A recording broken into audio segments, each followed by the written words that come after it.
Haleluya.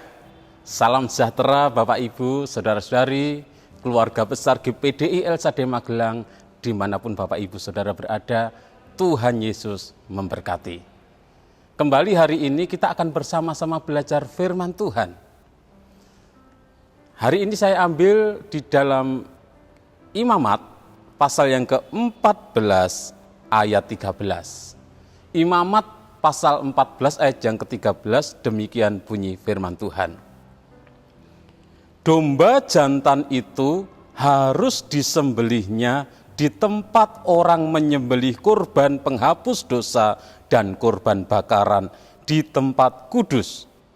Karena kurban penebus salah, begitu juga kurban penghapus dosa adalah bagian imam. Itulah bagian maha kudus. Puji Tuhan, Bapak Ibu, Saudara-saudari yang dikasihi oleh Tuhan Yesus. Renungan firman Tuhan hari ini saya beri tema harga pendamaian. Harga pendamaian.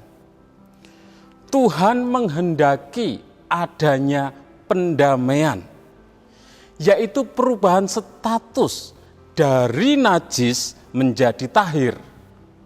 Perubahan status dari keberdosaan kepada kesucian hidup. Tuhan tidak menghendaki kebinasaan umatnya. Oleh sebab itu Tuhan menyediakan cara agar umat yang najis bisa ditahirkan. Tuhan menyediakan jalan agar umat yang tidak layak menjadi layak, yaitu dengan mengikuti aturan-aturan yang sudah ditentukan oleh Tuhan melalui imam.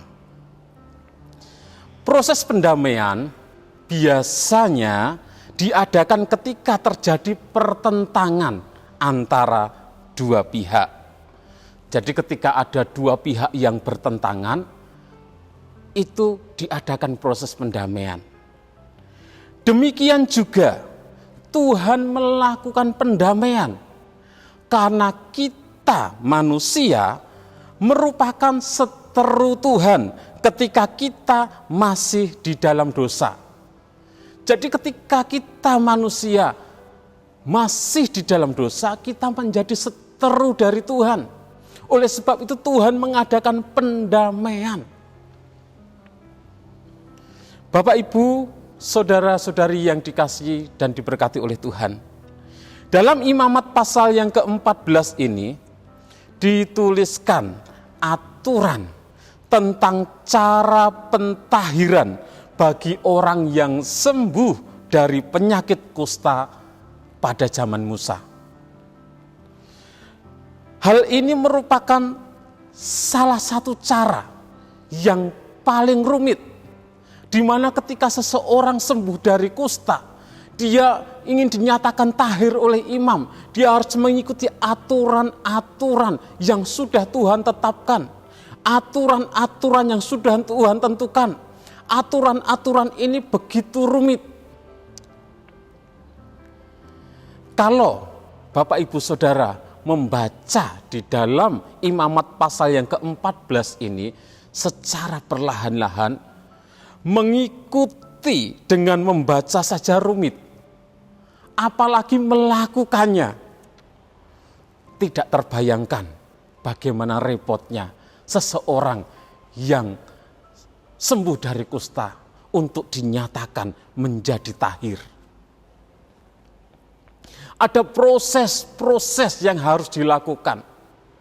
Ada proses-proses yang harus dikerjakan sehingga orang tersebut dinyatakan tahir. Proses yang pertama, ayat 3 sampai ayat yang ke-9 di dalam Imamat pasal yang ke-14, di mana imam mulai dengan mengunjungi penderita kusta untuk memastikan kesembuhannya. Jadi ketika ada seseorang yang menderita sakit kusta, dia sembuh, dia tidak boleh langsung pulang ke rumahnya, tidak boleh langsung pulang ke keluarganya. Tetapi dia tetap harus masih tinggal di tempat pengasingan, di luar perkemahan. Seorang imam yang harus mengunjunginya untuk memastikan apakah orang tersebut benar-benar sembuh dari kustanya atau tidak. Itu dicatat dalam ayat yang ketiga dan keempat. Imamat 14 ayat 3 dan keempat dikatakan, dan imam harus pergi keluar perkemahan. Kalau menurut pemeriksaan imam, penyakit kusta itu telah sembuh daripadanya, maka imam harus memerintahkan supaya bagi orang yang akan ditahirkan itu diambil 2 ekor burung yang hidup dan yang tidak haram, juga kayu aras, kain kirmisi, dan hisop.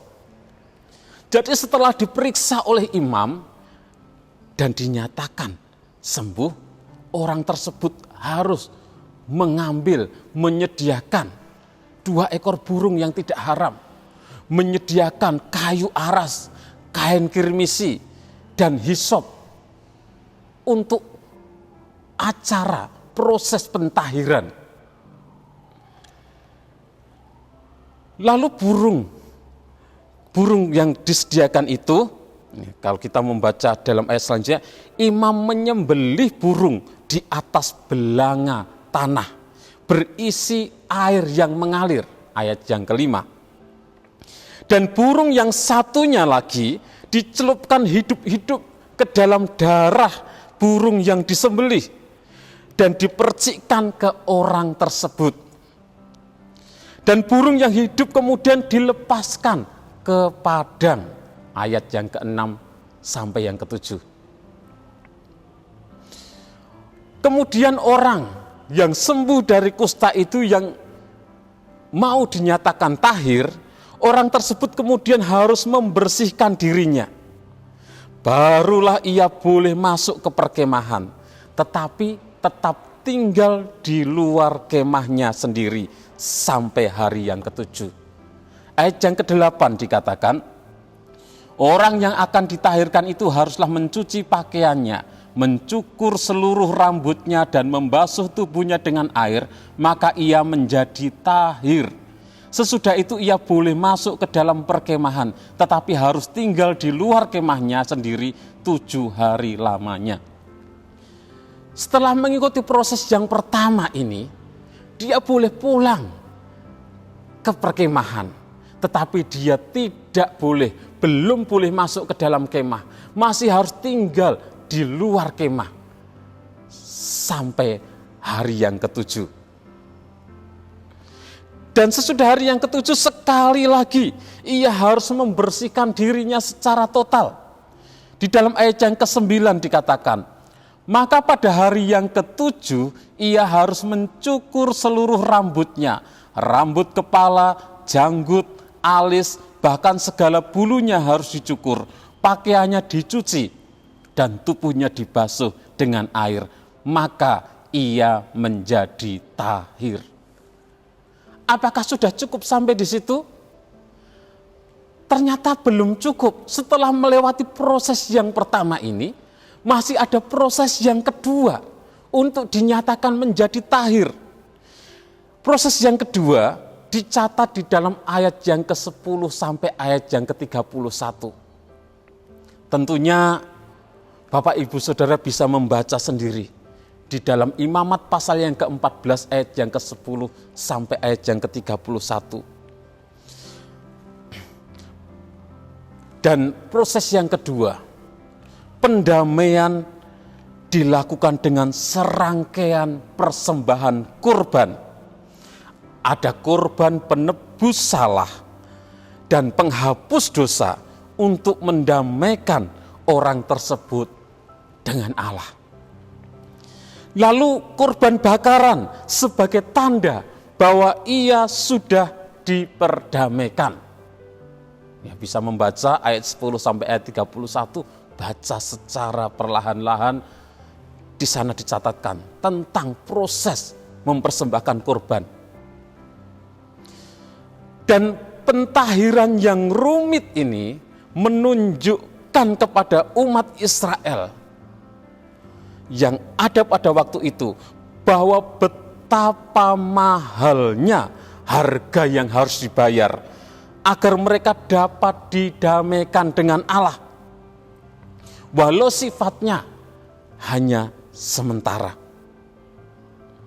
Bapak Ibu Saudara yang dikasihi oleh Tuhan, harga pendamaian antara manusia dengan Allah, manusia yang sudah berdosa untuk diperdamaikan dengan Allah, harga pendamaiannya sangat mahal. Dan kita bersyukur kepada Tuhan, sesungguhnya untuk pendamaian yang kekal dengan Allah, harga yang harus dibayar adalah darah dari anak Allah sendiri.